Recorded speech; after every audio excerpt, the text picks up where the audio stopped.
morning, ladies and gentlemen. Welcome to this press seminar, so to say, about the World Bank Business Climate Report. It's the first report that the World Bank will present to us this morning.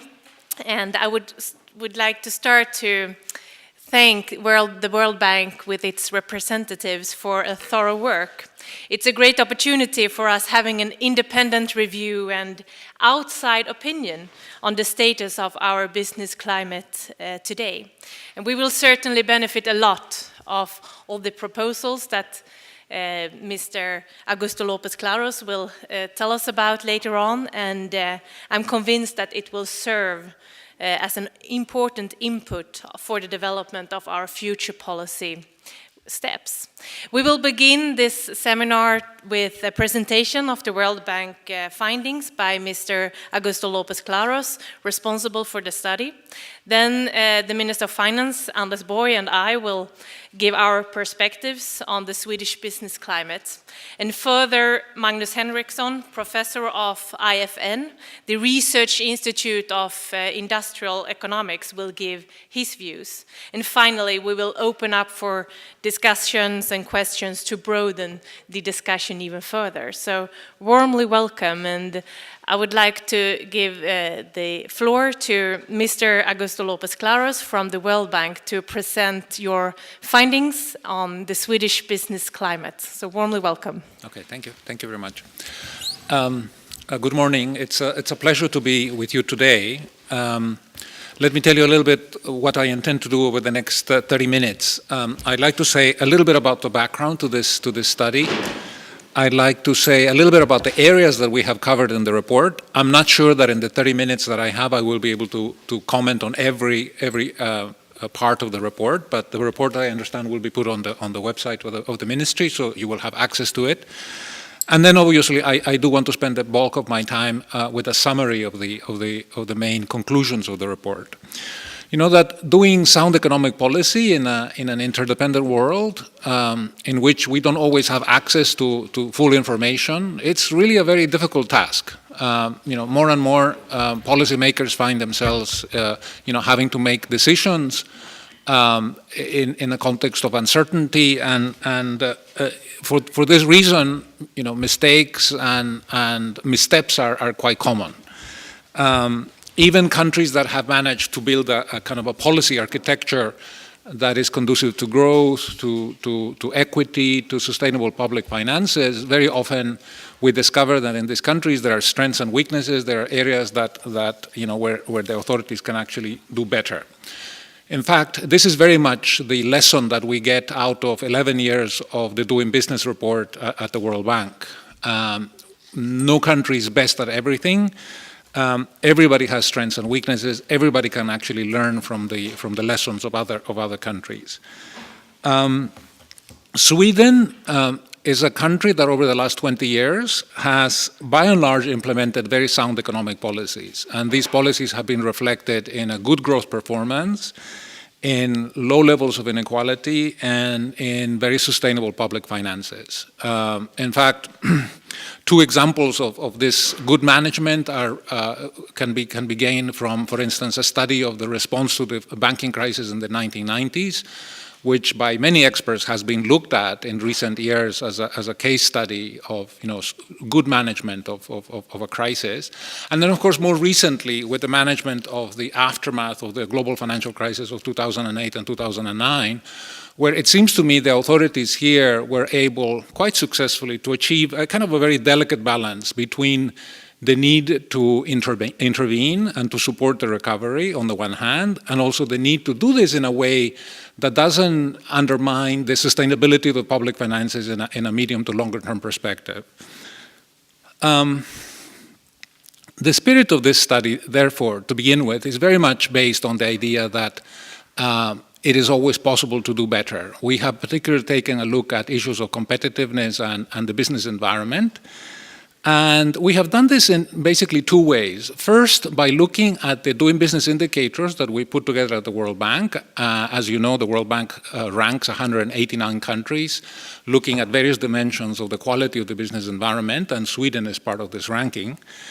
And and also looking at other data sets that we collect or put together at the World Bank. And then a second area of analysis has basically been looking at indicators that we don't put ourselves together at the bank, but that exist out there in the world from a number of different sources, and that provide very interesting insight on what are some of the challenges that Sweden faces as it moves forward. One example of this, for instance, is the whole discussion of education and skills, on which I think there is a fairly good chapter in the report. So in my presentation today, what I want to do in the first part is I want to look at some of these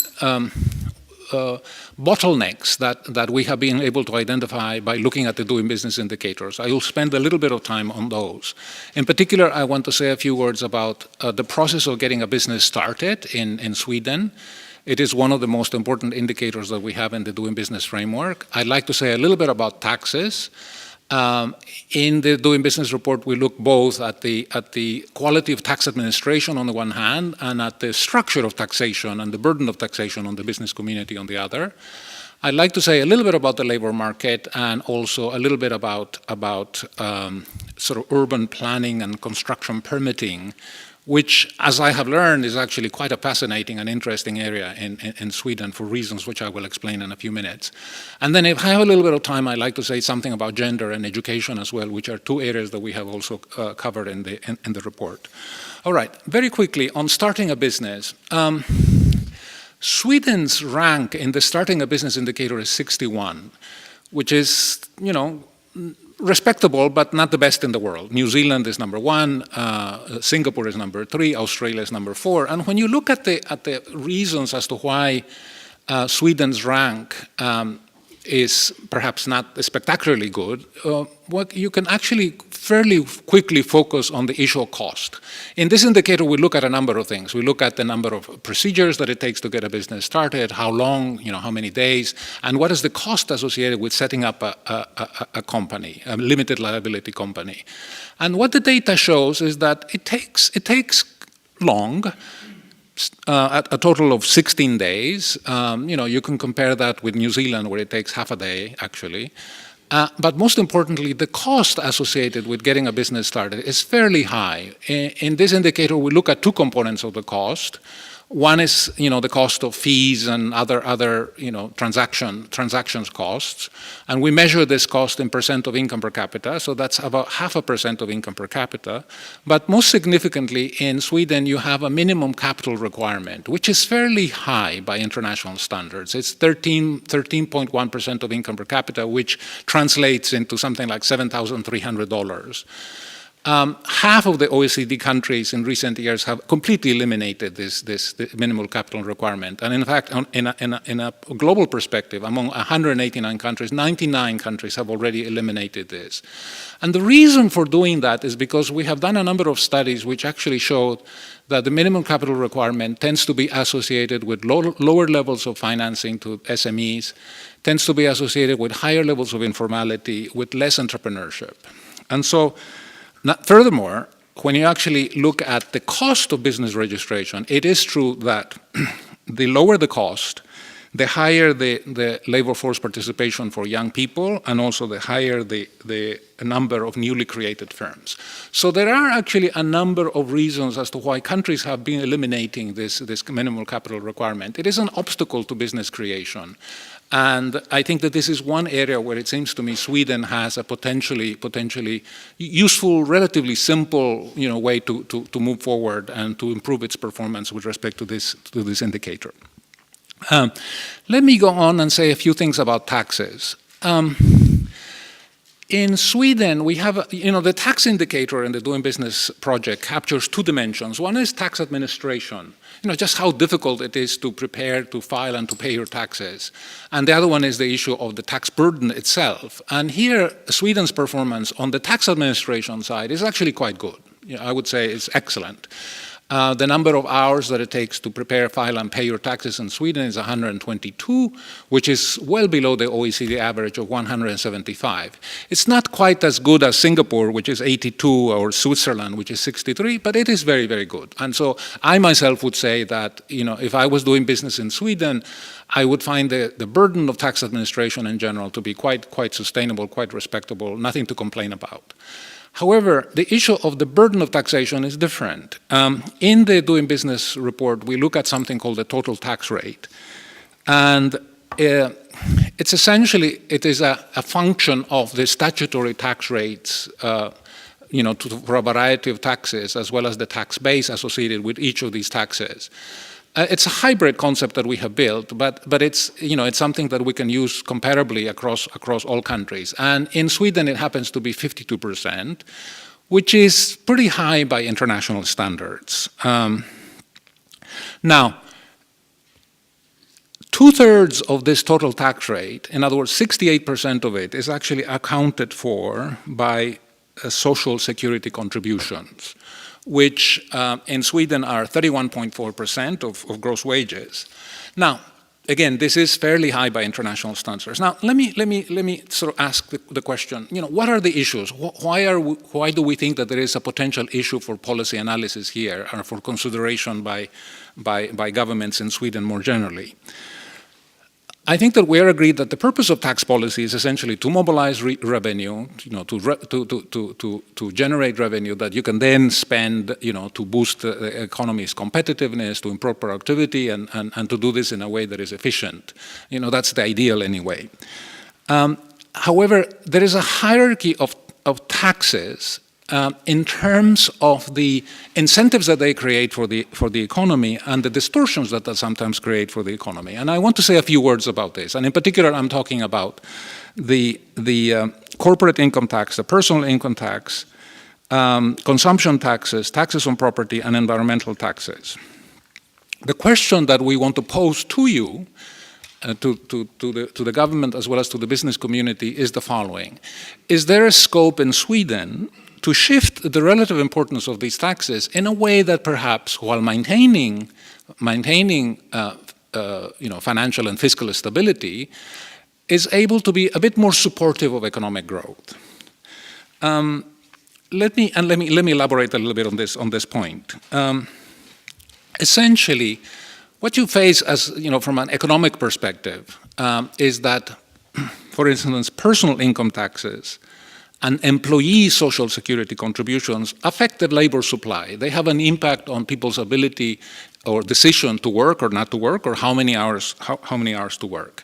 In a large number of countries at the World Bank, we have seen that where these taxes are very, very high, you begin to create certain kinds of negative incentives in the economy. Incentives for informality, incentives for tax evasion, or, and in some cases, people simply choose not to work because the trade-offs that they make for themselves, basically suggest that, not working is a more desirable option. In the case of employer social security contributions, they of course have an impact on the demand for labor through the costs that they involve for the employer. For instance, when we look at the data for the sort of the many countries that we cover in the report, what we've discovered is that the higher the labor tax, the lower the employment rate. Likewise, the higher the labor tax, the higher the rate of unemployment. My colleague who's showing you the PowerPoint is showing you two charts that very much make this very, very, very, very clear. And you can see this in the report as well. What I like to suggest to you is that this has implications for informality. We have looked at data on the size of the informal economy for a large number of countries. There are studies that you can tap into, and they are actually referenced in the report. And the latest one, for 2012, I believe, suggests that the informal economy in Sweden is about 13.9% of GDP in terms of its magnitude. And that's quite a bit higher than it is in Switzerland, in Austria, in the Netherlands, in the United Kingdom, in France, where it is under 10% of GDP, sometimes substantially below 10% of GDP, like in Switzerland, where it's 7.1. So I'm just putting this forward as an idea to you. Is the Swedish economy operating in a way that is beginning, perhaps, to provide, because of its high taxation of labor specifically, kinds of incentives that we don't want to get out of hand over the longer term because of the implications that it has for informality? That a number of studies have been done in various places. The OECD, the European Commission itself has done some studies. And for instance, in the specific case of Sweden, we know that of a study that suggests that, for instance, if you were to shift 1% of GDP from personal and corporate income taxes towards consumption taxes and property taxes in a way that was revenue neutral, in other words, you don't affect the composition of revenue and the level of revenue, that this would actually lead to an increase of somewhere between 1/4 and 1% of income per capita in the longer term. Interesting result. I think very, very relevant for Sweden. In the specific case of property taxes, we find, comparing across the OECD, that property taxes in Sweden are actually quite low. And they may have encouraged the growth of house prices. They may have led to increases in household debt. And we think that there is a scope for greater horizontal equity in the taxation of different assets. And in particular, in the case of the Swedish tax system, we think that it has tended to encourage housing investment and tax deductions on mortgages. And this may have contributed in some way to the fairly rapid increase in household debt. Also on the environment side, we find that although taxes today are considerably more revenue generating than they were in 2000, when you compare across the OECD, they're considerably lower than places like Finland, Italy, UK, Netherlands, Denmark, and so on. All right, let me go on and say a few things about labor. You know that in the Doing Business report, we collect data on something called Employing Workers Indicator. It's essentially an indicator that captures different dimensions of labor regulation. Labor regulation, the kind of rules that underpin the relationships between employers and employees are very, very important for the business environment. This indicator is not actually included in the aggregate rankings of Doing Business for the time being, but we do collect the data, and we looked at this data very, very carefully, in the case of Sweden. And one of the things that we notice is that this data suggests that the labor market in Sweden is, considerably more rigid than, let's say, the OECD average. Specifically, when it comes to the maximum duration of fixed-term contracts, the issue of the notification required for collective dismissals, issues of the length of the work week, the notice period, the length of paid annual leave, restrictions, weekend work, and so on. We know there are 7 areas that we have identified where, when you compare Sweden with other parts of the OECD or other high-income countries, to say nothing of countries in sort of lower down the income per capita scale, is fairly rigid. Now, let me start by admitting at the outset that striking the right balance between labor market flexibility, which is obviously always desired by the business community on the one hand, and issues of worker protection or social protection is tough, and I'm not in any way suggesting there is some kind of optimal that all countries should achieve. I think that because of culture, because of democratic choices, countries may choose, different point of equilibrium between these two sort of conflicting social and economic goals. However, where rigid regulation of permanent contracts coexists with very light regulation of fixed-term contracts, you do run the danger that you will have the emergence of a dual labor market in which vulnerable workers, will be exposed to longer-term unemployment. And when countries have found themselves in this particular way, especially after the crisis of 2008, 2009, what they have attempted to do is basically to narrow the gap between these kinds of contracts. The permanent contracts on the one hand and the short-term contracts on the other. For instance, in Sweden, an employer is supposed to notify the authorities before dismissing a relatively small number of workers. And many countries have made this notice period either optional, or they have increased the threshold, substantially to add a degree of flexibility to the business community. Or they have opted to use the courts, to prevent abuse of the system. So this is one area where countries are moving in a way that is trying to minimize the gap between the treatment that is given to these two kinds of contracts. Another possibility would be, for instance, a shortening of the notice period before dismissal. In Sweden, it's fairly long. It's 14.5 weeks. Much longer than the OECD average of 6.5 weeks. And there are countries like Denmark, New Zealand, the United States, where it's essentially zero.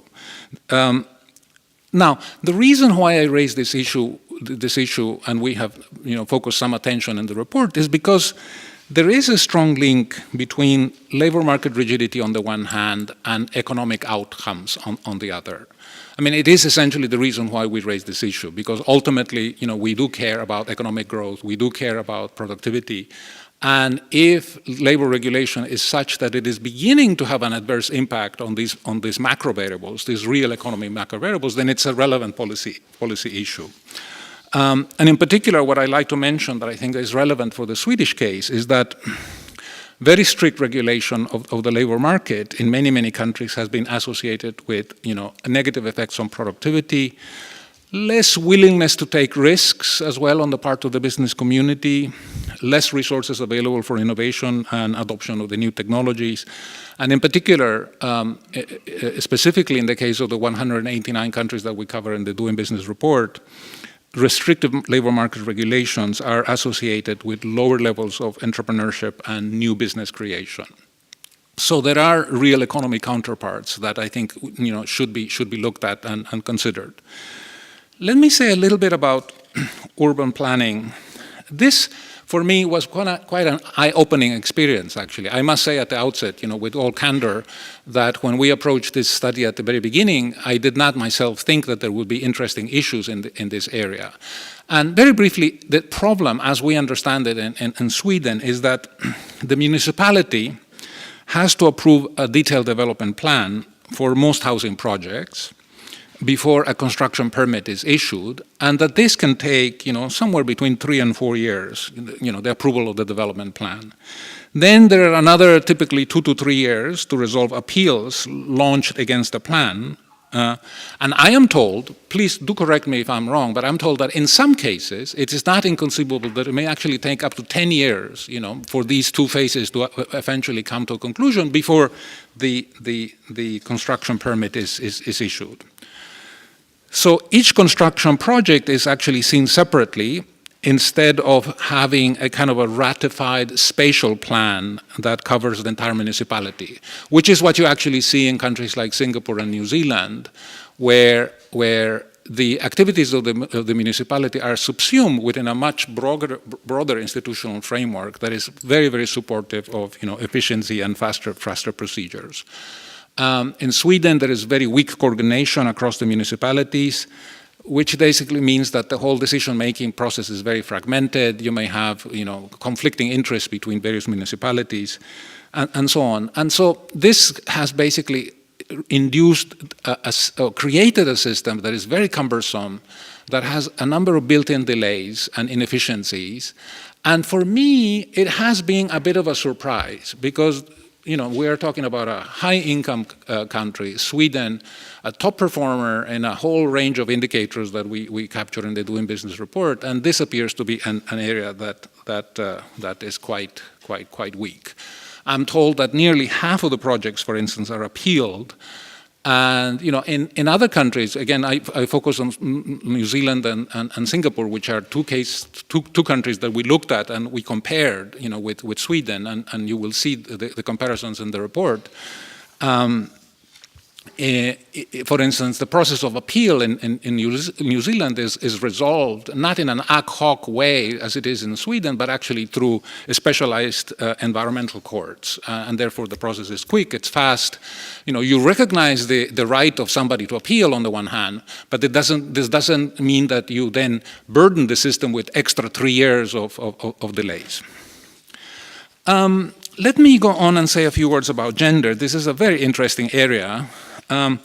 Of course, Sweden is recognized as having made tremendous progress in the area of gender equality over the years.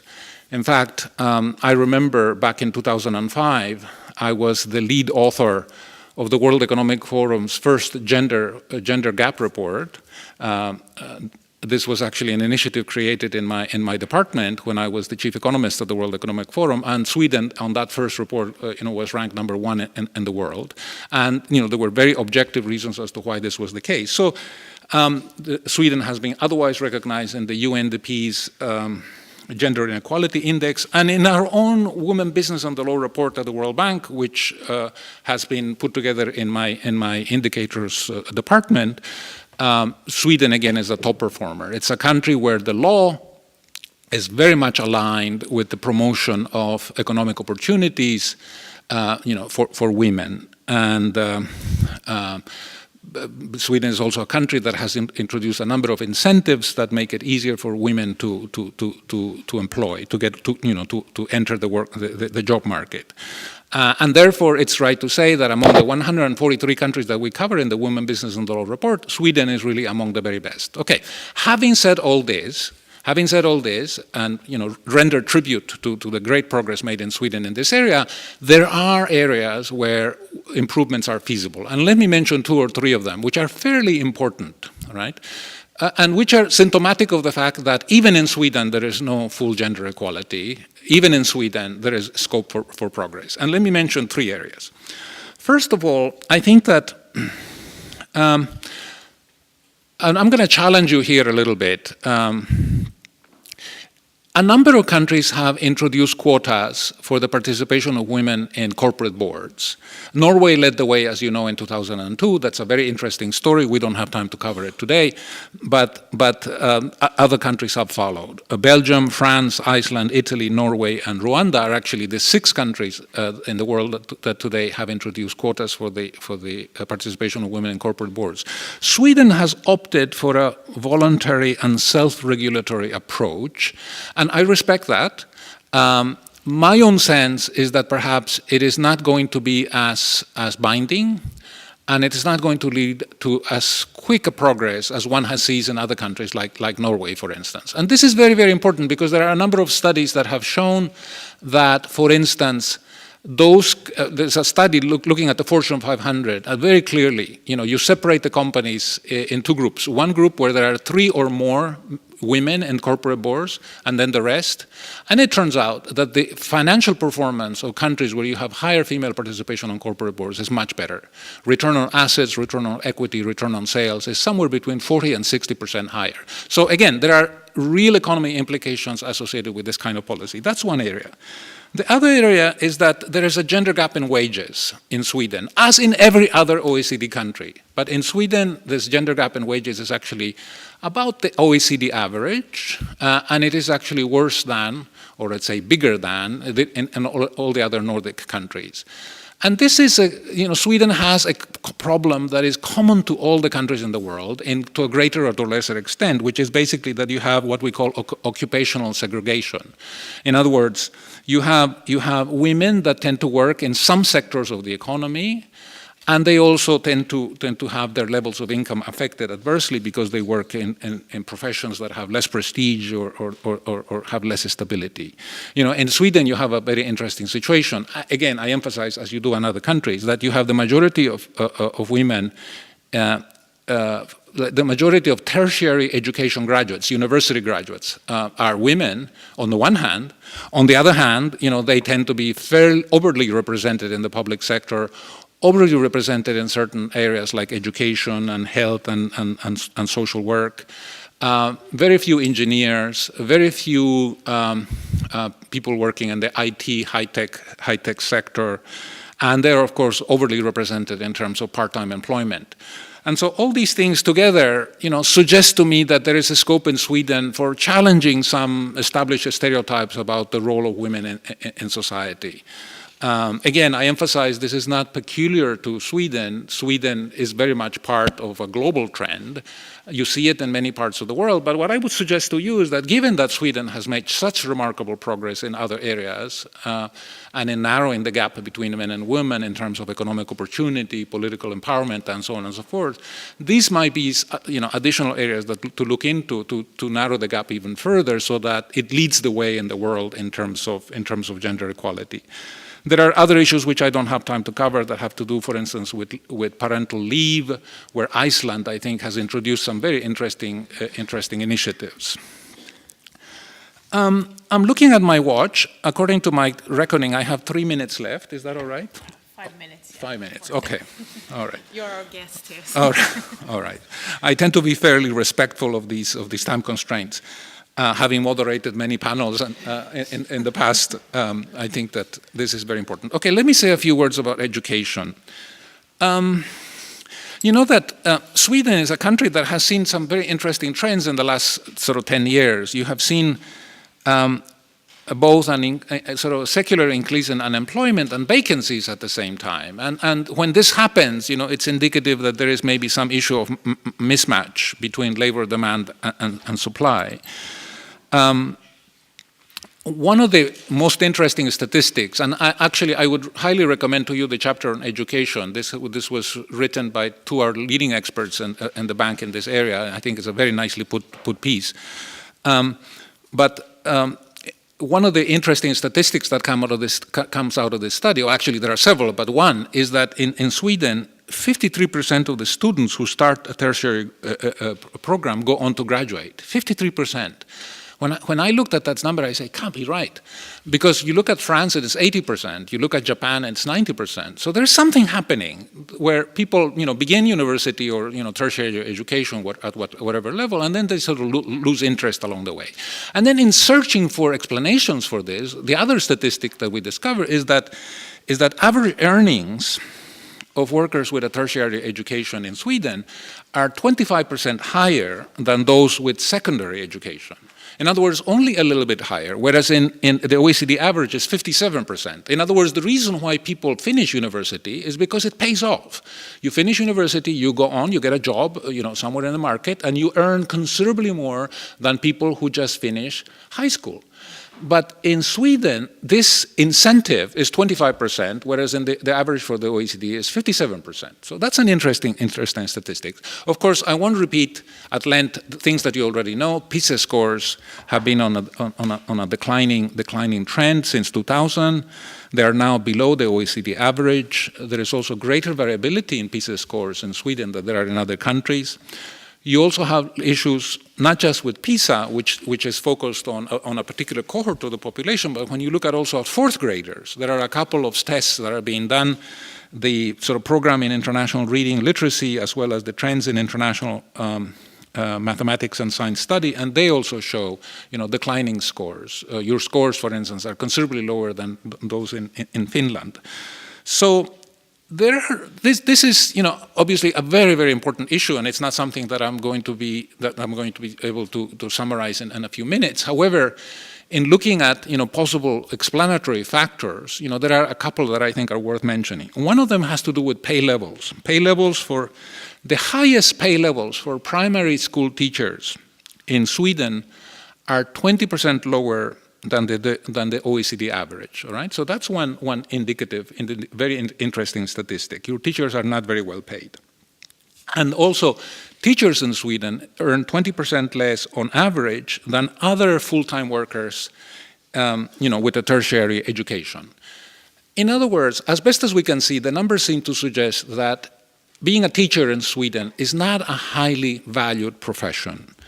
And when you look at the PISA scores, one of the very interesting insights that comes out of the results when you look at a number of countries is that there is no clear relationship between PISA scores and primary education spending per student, where Sweden, by the way, does very well. However, there is a very strong relationship between PISA scores on the one hand and teachers' relative salary on the other one. By relative, I mean relative to the average earnings of their peers. And so this is one interesting area that I think is worth exploring and for consideration of the government. Can we move to a system where, in fact, we're going to get back to the good PISA scores that we used to have, and we can catch up with Finland and Shanghai, by essentially enhancing the value of the teaching profession, providing high levels of remuneration to our teachers. I think that this is tremendously important. I mean, again, this is not an issue that is particularly where Sweden is the exception. I think Sweden is the rule. We live in a society, unfortunately, in which being a primary school teacher, which is tremendously important in terms of the skills that are going to be acquired by the future generation, is not something that tends to attract the brightest and the best of our university graduates, among other things, because it's not a highly paid profession. And I think there is something fundamentally wrong. It's not a good investment in the future when we don't value this very, very important profession. All right, I think my time is up, and I pass it back to you. Thank you. Thank you very much. Let me start out with thanking you for the report and for the further work that will be done eventually. I think we should point out that this is an intermediate report and that we will have a full process where we will also see a full inquiry with a large number of Swedish enterprises and how they evaluate the situation. I think there are many reasons for Sweden to enter this cooperation with the World Bank. We are in a changing world where the problems in the euro area will remain for quite a long time. So the so-called, what you could say, the underlying export growth for Sweden will be fairly weak for quite some time. So if we want to improve our situation, we need to be more competitive also in a more globalized world and competing in new markets. The process with the World Bank, I think, is the first. I don't know if it's the only, but among the first from industrial countries. We have seen many of these reports for fast-growing countries where I think they often provide a very good analysis of the situation, but also a very good process for making progress on competitiveness. So I've read many of these reports from other countries, and I think there is an idea for Sweden to work with this process and to see what can be done to establish progress. And there are many of the proposals that I think is very interesting, and I think we will have to think about and deal with in the years ahead. If we just start out, I will give you an overview of our kind of analysis, and then the Minister of Enterprise and Industry will give you kind of a reflection and an overview on the different policy proposals. Our starting point is that we're not at the end of the globalization process, but rather in the beginning. You could argue that in overall, the process of more countries entering into a broader world trade is very positive, and it opens a lot of opportunities for a country like Sweden. But it's also quite likely that this process will lead to further structural changes and also strengthening of global competitiveness. When you go to fast-growing countries, they are all working very hard to improve their relative competitiveness. So if Sweden want to keep a position, we cannot remain passive. We need to continue to improve the situation in our country. So if we are looking at the starting point, we are very dependent on the global economy. We are a small open economy. We have traditionally had a very strong position with multinational industrial corporations, but we are also seeing a growing importance of service industries. So for us to use the strong position we have in terms of human capital and a very good business environment, we need to become more entrepreneurial and thereby creating a more of a dynamic economy. And in general terms, I think the World Bank, as in many other reports, are clarifying that Sweden have a very, very good business climate. But the reason why we actually started to work with them is really the opposite. If you compare different indexes on competitiveness, Sweden tend to be among the highest ranked, and the World Economic Forum was mentioned, but we also see the same kind of rankings from EU when it comes to innovations and creativity in the economy, and a lot of the different indexes on IT and information technology and telecommunication are giving the same kind of index. So I think the starting point for this work is that we have seen over the years that the doing business index and the process around it has been very instrumental in many fast-growing countries. And the realization that Sweden is scoring number 14 on this index, I think, is a very good starting point for working with the process. I mean, if we're already scoring very good, there will not be so many lessons for how to improve the situation. So I think that was the starting point for starting and creating this process. So what we can see is that there are some clear areas where the World Bank are identifying areas where we can make progress. And I think it's very interesting to go through the report and find that in taxation and many other areas, urban planning, education, there are some difficult and very principal issues that will be difficult to deal with, but there are also some fairly low-hanging fruits where we can improve the situation while also safeguarding other values. So I think this is a very, very interesting process when we're moving forward. Thank you. And as Mr. Augusto Lopez-Claros said, Sweden is a top reformer, but if we would like to face the fierce global competition, if we would like to remain a top reformer and top country in every kind of way, we need to create more jobs and we need to make more reforms. We are a forerunner today in innovation, in creativity, in competitiveness, but if we would like to be there in a decade, we need to make more progress and more reforms. And that's why we said to the World Bank, please give an outside opinion on the Swedish business climate, how to improve it and how to create jobs both in the countryside and in the cities in Sweden to remain competitive even in the future. The findings that the World Bank presents today are not unknown or completely new to us. Rather, they bring issues on the table on how to use the potential and how to become even better on our good skills. As shown in the picture, the government works with a number of areas to promote conditions for businesses, how to strengthen the collaboration between industry and society, all in the aim for support a thriving business climate. A lowered corporate tax facilitates a cost advantage, of course, but also attracts investments in Sweden for boosting the economy. Open and competitive markets facilitates competitiveness and dynamics and creating more jobs in former public sectors. Access to finance is also an important key and also fundamental part of a good business climate. And the Swedish government is actively working with developing policies, developing measures to remain competitive, where infrastructure, as you've seen in the picture, the reformation of the school system, lower costs, but also access to finance are very important. Reducing the administrative burdens and the work to simplification is of utmost importance, of course, for the government. Almost half of all Swedes are employed in small businesses. And this means that small enterprises also represent a large part of the value created in the Swedish business sector. At the same time, the cost of red tape or the cost of administrative burdens is proportionally greater for small enterprises and small businesses compared with larger enterprises.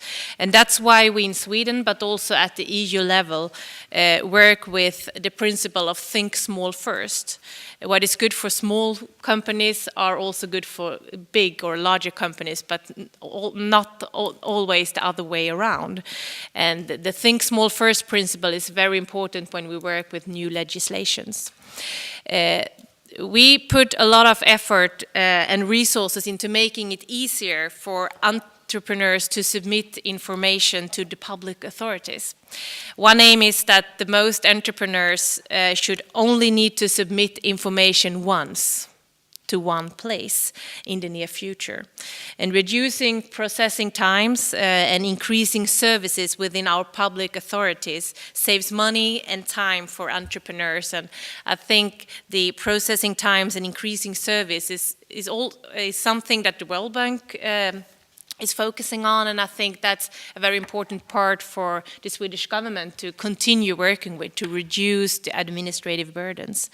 And we have in Sweden set targets in the view of 2020 to reduce processing times and increasing service among our public authorities, and also in the country administrative boards, the länsstyrelsen, as we say in Sweden. And progress will be reported to the government on a yearly basis. So we will follow this process because we would like to see effects. We would like to decrease the processing times and increase the service from our public authorities. I would also like to give a few examples on how we currently are working on reducing costs through special incentives, but also provide for new market development. The government recently presented or introduced the R&D incentive and to create incentives for investments in research, innovation and development in companies. Along with the R&D incentive, we have an investors deduction scheme which will increase the amount of investments, especially in new businesses, because it's a lack in Sweden that we are, or also a potential, so to say, that we need to see more businesses to start and more businesses to grow in the first years. And I think that the investors deduction scheme, as in Sweden we call investeraravdraget, is an important contribution to find access to finance in young companies. And it started the 1st of December last year.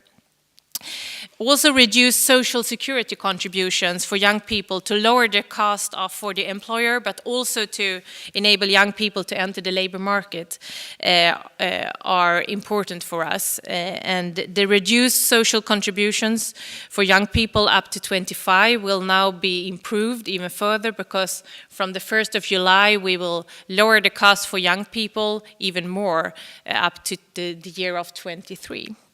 Within the growing sector of services, the government has implemented deductions for services closely related to household and also for renovation and construction work, RUT and ROT. Reduction of VAT has also been implemented for restaurants.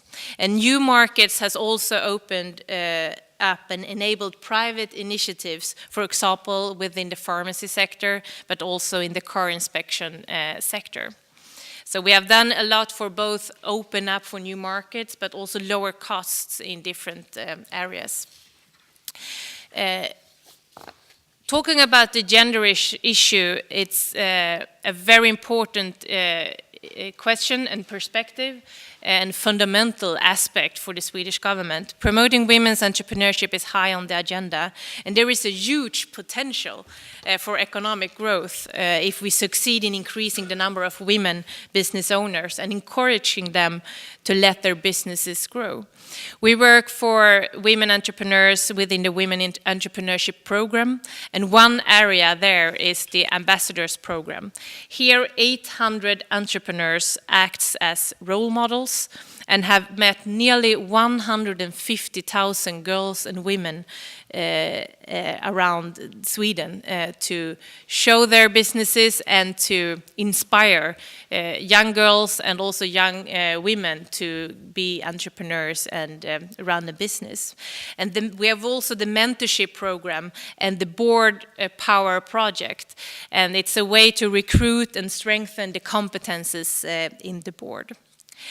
Another area except from the business owner perspective, is of course to increase the number of women who reach higher positions and, for example, become members of the boards. And we don't use the quota system in Sweden, but we think it's very important to make a conscious effort to find candidates. There is a huge potential for women when boards search for competence, not for different men or women. The competence need to be in the center, and then I think the power of the female competence will raise, and we will see more females, women and also men in the boards. The Golden Rules of Leadership is an initiative who was initiated by Hillary Clinton last year, and Sweden was one of the first countries to establish them here. And the Golden Rules of Leadership is an effort from the Swedish government, but also from the Agency of Growth and Regional Growth in Sweden, to promote women to be a leader and to promote women to be an entrepreneur. And the rules stipulate guiding principles in the promotion of female leadership. And you can sign the Golden Rules of Leadership in the homepage, and you can be a role model to work with leadership and to promote women to take position in boards, but also in other kind of situations. In the field of education and training, I wish to highlight just some actions that the government has done to promote entrepreneurship. The Swedish government launched the strategy for entrepreneurship in the field of education 2009 to integrate entrepreneurship throughout the education system. As a result of the strategy, entrepreneurship and entrepreneurial teaching has now become a part of the national teaching plan for lower education. In high school, students who started his or her first term at high school, the autumn 2011, can choose to have a course in entrepreneurship. In some educations, it's obliged to have entrepreneurship as a subject, as well getting grades in the subject.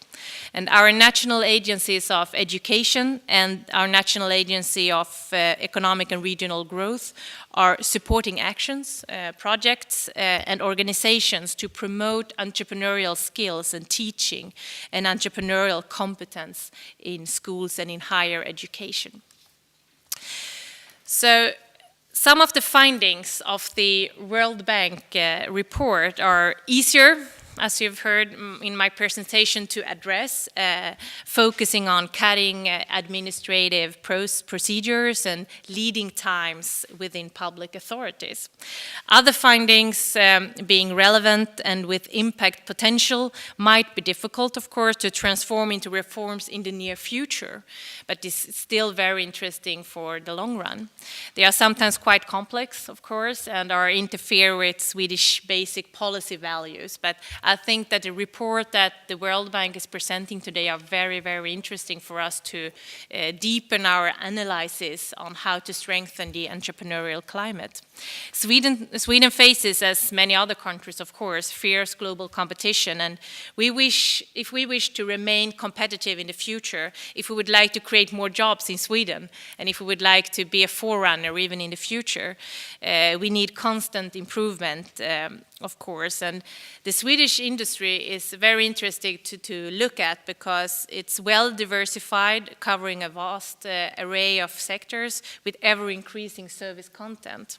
And some of the proposals from the World Bank on entrepreneurial reform, such as the share capital for limited companies to lower it even further, how to work with lower taxes to encourage entrepreneurship, access to finance, especially, of course, the public venture capital, as we work with, how to strengthen it and make it easier, and how to make it simpler to submit information to the public authorities. These are very important proposals, and that we would like to continue to work with and to analyze even further, and how we can strengthen the entrepreneurial climate and the business climate even further. And now I think I will give the floor to Anders Borg again. Well, I think one of the key points that we will have to think about is how we will work with the process from here, because the idea is not just to have an assessment and a report from the World Bank, but rather to find a well-structured process for taking on board some of these advices and also make them into concrete reforms. So I think we need inside of the government office to set up some sort of interdepartment group where some of the main departments will have to be involved, and maybe also to think a little bit about deeper of how we could work together with the World Bank in the future to review this process and to review progress on different areas, because the point is deeper than just to get a report. I think what we've seen in other countries that have been successful is that they have institutionalized the way of working with these reports, and I think that is something that we will have to think a little bit about. And I will now give the floor to Mr. Magnus Henrekson, professor at IFN, the Research Institute of Industrial Economies, to give your view on the report and our comments. And yeah, please, Magnus. Yeah. Thanks for giving me this opportunity. I think it's a very good report, and it's really important that this is done to get this outside benchmarking and all the enormous number of aspects that are being covered.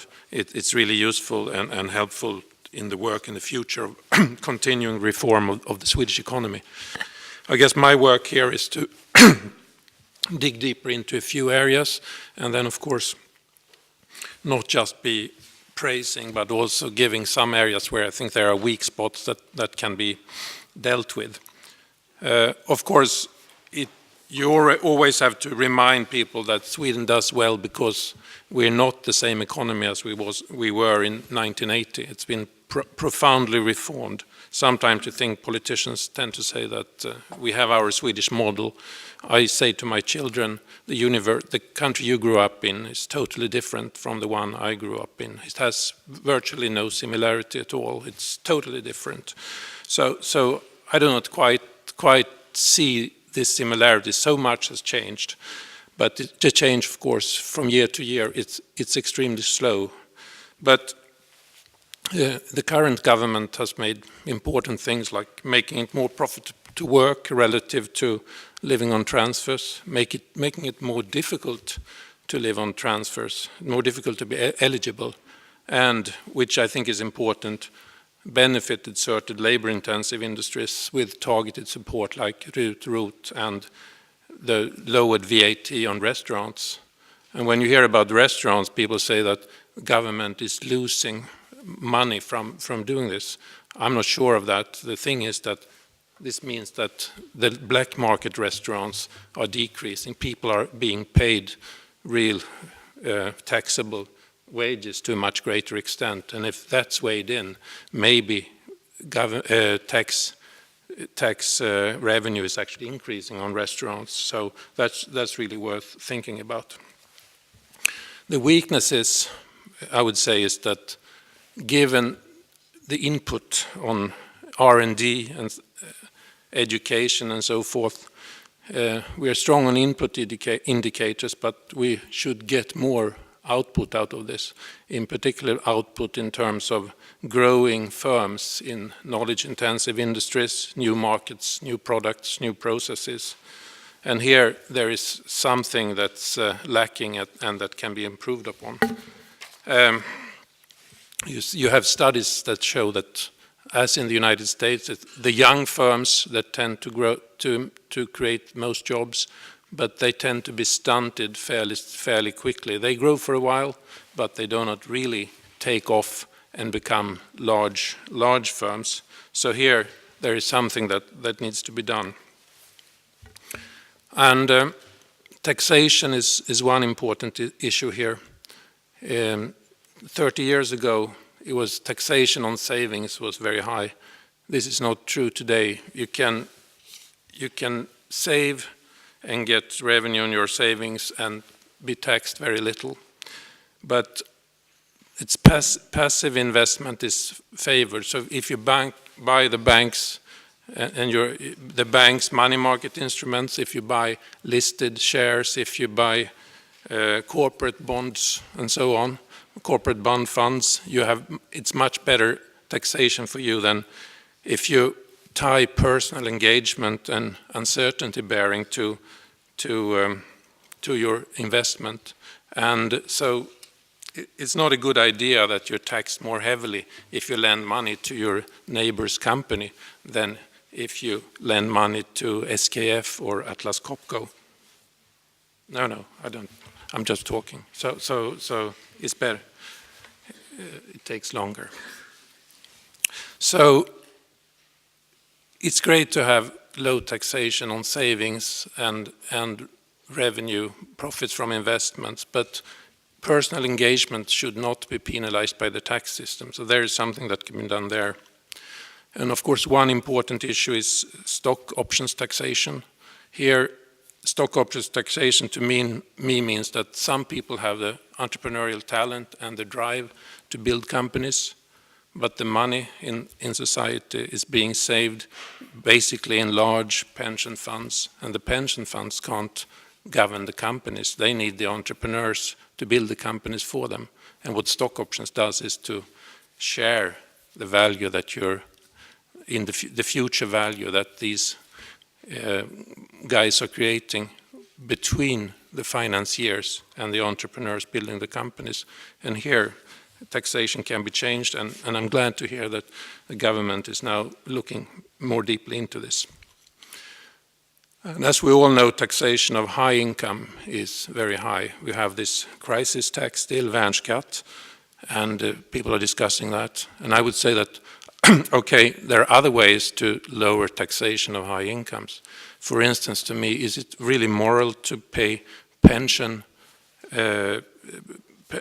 fees when you don't get any pension rights? So it's 18.5% pension fees even on fairly moderate incomes. If you remove that when you don't get any pension rights, this will mean more than removing the crisis tax. So there are other ways, I would say, than just lowering the tax on the visible marginal tax. The labor market, of course, generally is very important here. And overall, it looks fantastic. It's Iceland, Sweden, and Switzerland, basically, that are up there. But much of it has to do with people born in the 1940s. They continue to work. Now large share of those 65 work nowadays, whereas the young people start working very late. They are either in school, but as you said, Augusto, they don't. A large percentage of them don't even graduate from the university. So they are very old when they get established in the labor market. And then you have, Sweden has by far the most rapid immigration rate in Europe. And here, of course, we have a great problem. So people born outside of Europe have an employment rate of just below 50%, and whereas people born in Sweden have 82%. So it's more than a 30 percentage point difference. And this is something that has to be dealt with. And in particular, since it's likely that we're going to continue this very generous immigration policy, and then we really have to do something about this. And perhaps more deregulation is needed, because you've got to have a system that is consistent with the kind of immigration policy that you have. And in the long term, I mean, the people born in the 1940s, that they cannot work even longer and longer and longer. They have already, pension age has increased by 3 years in 15 years, which is fantastic, but it can't go on forever. And then we have the school system, and that's perhaps what worries me the most, that PISA results, that has to be taken really seriously. I think it's only Greece now that does worse than Sweden among what Assar Lindbeck used to call the 23 rich OECD countries. And this is really bad. And when you're looking to Swedish scholars and observers, it seems that they think that it's a law of nature that children from unprivileged families greatly underperform in schools. It's not a law. It depends on the pedagogy you're using. I mean, my children just left school, and I realized that I would have performed really badly in the school they went to, because nowadays they don't have a pedagogy adapted to boys like myself, whereas they're girls and they've done very well. But it's so easy to understand why, if you come from underprivileged families, that you perform badly. Of course, on average, it's likely that you will perform a bit less well, but you don't have to perform enormously less well. It depends on the pedagogy. You have to adjust that to the kind of population you have. And also, non-cognitive skills are very important. It's not just that what kind of courses you take and what kind of books you read. It's about motivation, it's about punctuality, it's about honesty and so on, and perseverance. And here, to the extent that PISA measures this, here we're doing really bad. We are the worst in terms of punctuality. We're the country that loses the most lessons because it's just kids don't show up, or the school just don't get a substitute for the teacher and so on. And you have to send the message of schooling, that's your job while you're at school. Then you'll get another job when you start your professional career. And this is one of the most important things about schooling, is learning to work, solve the tasks, work pretty hard, and be disciplined and do that. And this is something we're saying, that it's as though the kids, they have the right to achieve this and that level. Nobody can achieve anything in terms of schooling without working themselves. It's impossible.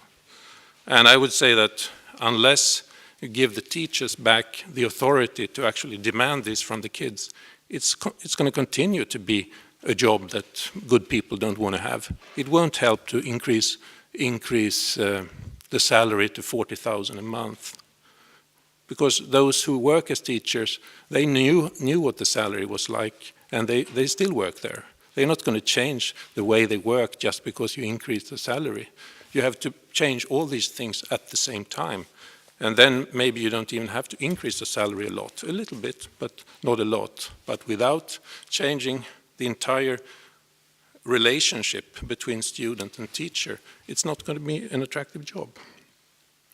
And moreover, we have introduced a voucher system with for-profit schools without outside examinations. And they can set the grades more or less the way they like. The Anglo-Saxons realized that you can't have such a system. Whereas here, it's like a combination of capture by business interests and ideological naivete that's made us have such a system. That you can have profit schools, and they set the grades themselves, and these grades determine the future, whether you go into your medical school or not.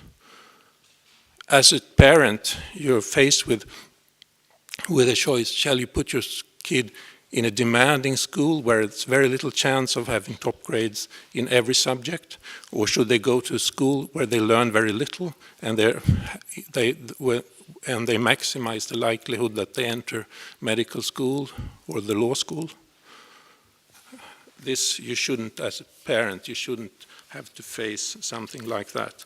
But if you have for-profit schools and voucher systems without having outside examination, this is 101 economics class. It's so basic. So I don't understand why this continues. This system was introduced 22 years ago, and all the things that we really think will happen are happening. Last one, it's urbanization. If you have urbanization, I would say, is the strongest force in the world, basically. And people are moving into big cities, and the Vicents and wolves are taking over, even in Spain, because people are depopulating. So something really great and big is happening here. And this is the way, I guess, that low-skill immigration can be absorbed into the labor market, is by working in the densely urbanized sector. But then, of course, you need regional infrastructure, you need housing, and you need better and faster urban planning. And people in Sweden tend to think that in order to have quality of life, you need 55 square meters housing on average. But think about it. Your kids, many of you have kids probably who went to London and they're happy with 8 square meters. It's better to have 8 square meters in a muggy house and being in London than 55 square meters somewhere out in the countryside. And maybe we're not going to end up having 8 square meters, but it's not 55 either. Many would prefer to have 25 nice square meters, well designed and so forth, rather than having the Swedish standard and having not being able to live in the densely settled urban city. And here we have quite a long way to go. But if some measures have been taken, but I would say it's necessary to do more there, so that the zoning laws, the rental market, and the construction sector works more efficiently. Thanks. Thank you so much, Magnus Henrekson, for your interesting comments on different aspects on our business climate. Now I think I'll give the floor to Mr. Augusto Lopez-Claros for do some final remarks on the presentation here today. Okay. Please. Thank you so much. I just wanted to comment very briefly on the very, very interesting remarks of the ministers as well as Magnus. You know that the IMF did a study, I guess it was sometime late last year, which was much commented about, where they said, let's assume, or let's try to find out what would happen if the labor force participation of women in a large number of countries actually rose to the level of men. What would be the impact on economic growth? And the results were really quite shocking. You know, I remember the results for Japan. Japan, of course, is a country that has particularly low female labor force participation. But if that labor force participation reached to the level of men, the Japanese economy would grow by an additional 9%. You know, so it was really huge impact, and therefore I wholly support your ideas that, you know, whatever we can do to boost women's participation in Sweden, to make it easier for her to access the labor market and to essentially participate in all areas of economic activity is something that will be ultimately very, very beneficial for economic growth and prosperity. So very much in favor of those proposals. You know that there was a survey done a few years ago in France and Spain asking university graduates or people who were in university, after you graduate, where would you like to work? You know, what's your sort of top priority? Where would you really like to find a job? And in both cases, you know, they said the government. You know, people wanted to become bureaucrats. And this was largely linked to the fact that in Spain, for instance, once you become a government bureaucrat, you're a bureaucrat for life. You know, you cannot be fired. It's full-time job security.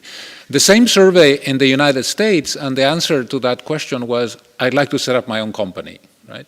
And so it's a totally different response, you know, in a completely different cultural background. And therefore, anything that can be done, and I was very encouraged by your comments, Minister, about encouraging entrepreneurship, you know, bringing the idea of entrepreneurship into the school system and to the curriculum, I think is really excellent. I think that when the young people in our country want to become government bureaucrats, we've got a serious problem. Now, I don't, apologies to the ministers sitting on this table, of course, as they say in English, present company accepted, but we know that the sources of job creation and wealth creation is the private sector. I mean, 90% of all the jobs in the world today are actually created in the private sector. Therefore, in terms of the interests of the country, whatever we do to encourage entrepreneurship, you know, is tremendously important. I made some comments about urbanization and construction permitting and so on.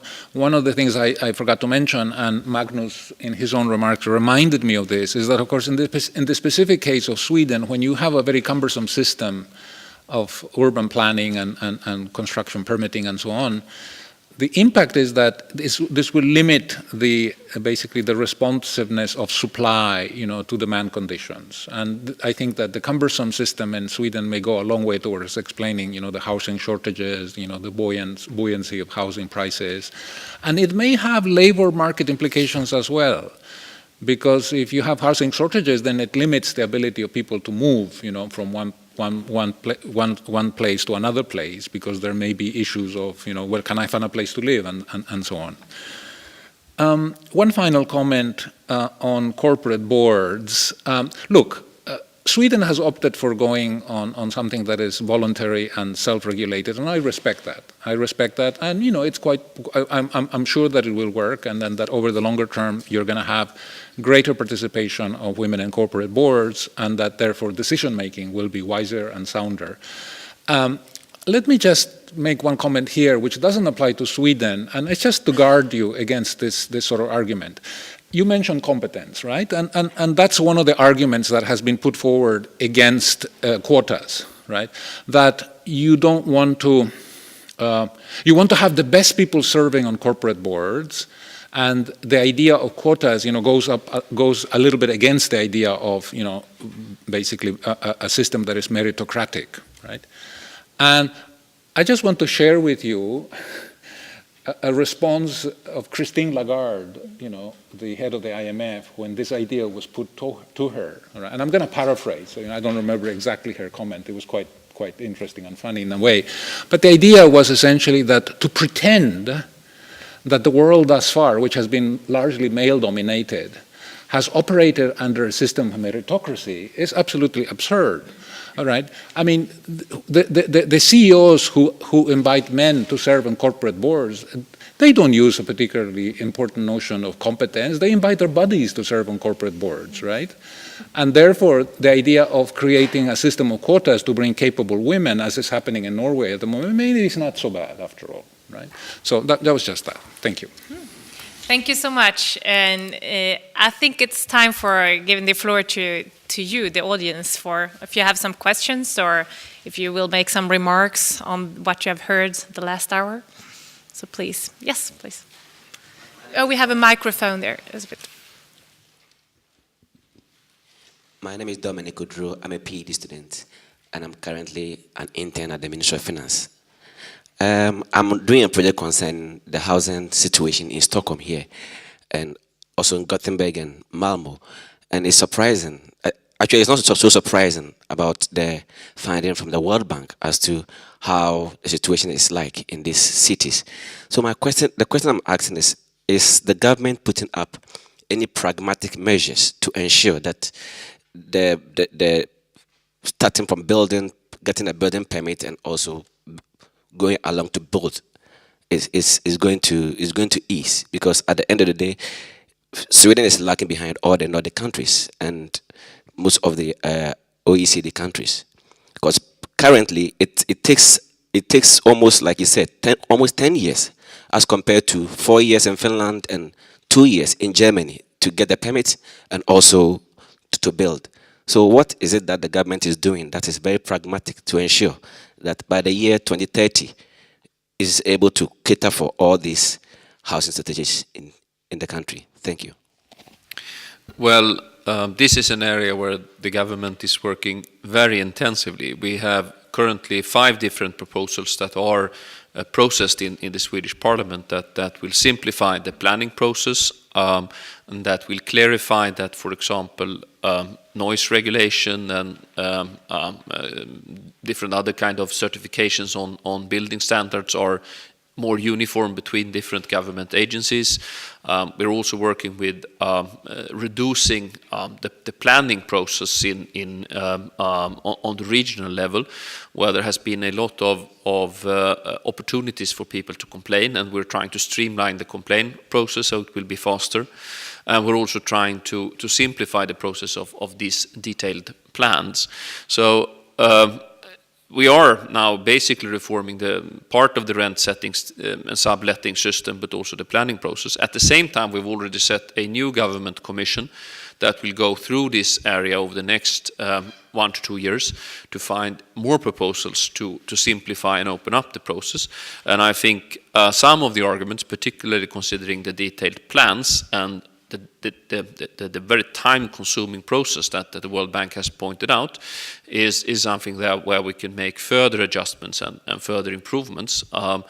The fact, for example, that the local government council rather than the local government board is taking the decision is lengthening the process 4 months, and I'm not certain whether that is actually necessary. So on the urban planning side, there is a lot that needs to be done. We also have a quite far-reaching system for rent control in Sweden, and we have done some reforms in that area, but we're also trying to induce a process between the partners on the construction market and the housing market to see whether they could also find new ways of making the system more flexible and more responsive to demand. So I would basically say that for the next 2 or 3 years, this will probably be one of the most reform-intensive areas in Swedish policy process. So a lot is being done, but further work will have to be done. And if we are setting up an interdepartment working group on this issue, it's quite obvious that we need to involve the Department for Social Affairs that are currently dealing with this issue. So yes, there is a very, very strong need for reforms, and we are trying to give responses to that, but it will also take some time. Yeah, more questions? It's one of the best parts of the report, I must say. There are many good parts, but that I think is particularly enlightening. It's an important issue. Yeah, Jens, please. Thank you. Jens Hedström, President of NNR, Näringslivets Regelnämnd. I have a question. We are positive to many reforms that have been done for the business, but we still see that some more is needed if we want to be top performer. And things that you mentioned now in the way forward, you were not really mentioning a more flexible labor market, which are very complex for Swedish business at the moment. Like you mentioned, Mr. Lopez, firing and hiring, for example, to make that more competence driven. And another thing that is connected to this thing about construction and planning that we just discussed is also environmental law, environmental legislation, because if you want to invest, you need to go deep here and really to find out if this is a problem. And we have also seen that we have a very long times for permits in Sweden as well, and a lot of this are actually in our neighbor countries, which have a quicker system also. So it's not just the planning, it's also close to the environmental legislation, and it's very interesting to hear if you have any reforms coming up here, because we have seen the reforms coming, but they have stopped before they were presented. So we hope to see that also. And a third thing is that we have global competitors like UK, Germany, Korea, and so on. And they have very ambitious reduction targets, not just on administrative burden, also on the total cost for business, to look at the whole picture of their, like fees, like taxes, like investment costs. Is there any more reforms, not just on administrative burdens? Thank you. Thank you so much. It's a very important question to create more jobs, especially in this small and medium-sized enterprises. The labor market regulation is often raised question when I meet the SMEs, and I think both flexibility and safety for our workers are important keys, and we have done a lot during the last years. For instance, the Young People's Agreement, how to enter the labor market as a young people to a lower cost. It's an agreement between the unions and the employers to set up an agreement to get more jobs to young people, and it started by the 15th of January this year. Another thing that's important, I think, it's to continue allow seasoning employments. I was up in the north last week and met some of the tourism companies. And if you remember, back 8 years ago, the Social Democrats would like to say no to seasoning employments. And that would be devastating for tourism in Sweden. And tourism is a huge sector on the countryside, and it's a huge sector for young people to get involved in the labor market. I know that the partners on the labor market, the unions and the employers' organization now are dealing with agreements how to work both with flexibility and safety for the employees. And I hope that they will set up or come up with an agreement that we can work with together with them in our discussions that we have, our three-part discussions that we have between unions, employers, organizations, and the government, because Sweden needs both more flexibility, and when coming with more flexibility, we need also to see how to promote changing system for the employers to say that safety is not only to stay safe in one single job for the rest of their lives. Safety can also be to re-educate or to find a new job as quick as possible. So I'm looking forward for these three-part discussions that the government has with the unions and the employers' organizations. Anders, if you would like to add. Yeah, I think when you're looking at the Swedish labor market, when you look at flexibility, it's quite clear that we are one of the most flexible labor market when you're looking at the macro outcomes in terms of wage flexibility, occupational flexibility, and regional flexibility. Quite large degree share of the workforce is changing occupation or moving between the labor markets. So in overall terms, I think the Swedish labor market is doing well. In particularly if we compare relative unit labor cost, Sweden has increased the real disposable income with some 40% over the last 20 years. Let's remember, for the 20 years before that, we had zero real wage increases, and during those 20 years between 1970 and 1990, we were losing competitiveness, while we between 1990 and today actually are well placed in terms of relative unit labor cost. We are equal to Germany and much better than, and equal to the US and much better than most of our European competitors. That doesn't mean that we don't have to reform the labor market. I mean, there is a broad-based process now going on with the partners on how to introduce young people into the labor market, with a new system of more of apprentice style entry. And also when it comes to hiring, firing, there is negotiations going on between Svenskt Näringsliv and PTK, the private sector white-collar workers, which I think could be a way forward, where you're basically rebalancing the flexibility and hiring and firing costs. So basically by doing a little bit of what we have been seeing in France and the Netherlands over the last few years, with broad-based agreements where more resources has been put into flexibility and training, while on the other hand the employers have received more flexible rules when it comes to changing the size of the workforce.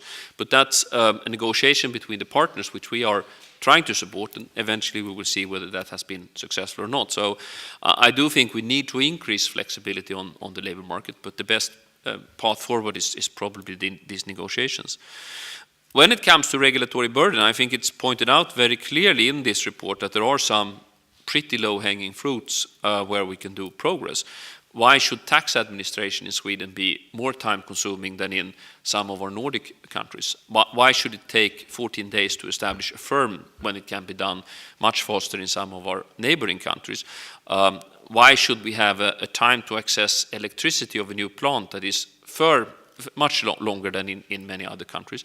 These are processes that we can work together with our authorities on and try to streamline, and as the Minister of Enterprise and Industry was mentioning, that there is a process going on, but we can reinforce that and really set clear targets for these authorities to improve their capacity. And I think the report points out, for example, on the tax area, that Sweden was actually ahead of the game for quite some time, and maybe we haven't put enough effort into this over the last few years, and we need probably to reinforce the task and think through the tools for the tax administration and see what we can do on that area.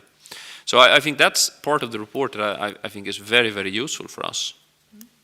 So, and I think that question and the answers will be the last in this seminar. I would like to, first of all, thank the World Bank for this interesting presentation, but also for the report. And we are so much looking forward to the final report, which will come by the end of this year. I would also like to say thank you to Magnus Henrekson for your cooperation with the World Bank, but also for this presentation here today. So thank you so much for showing up and for being a part of this seminar, and we would do our best to continuing develop and strengthen the Swedish business climate. Thank you so much.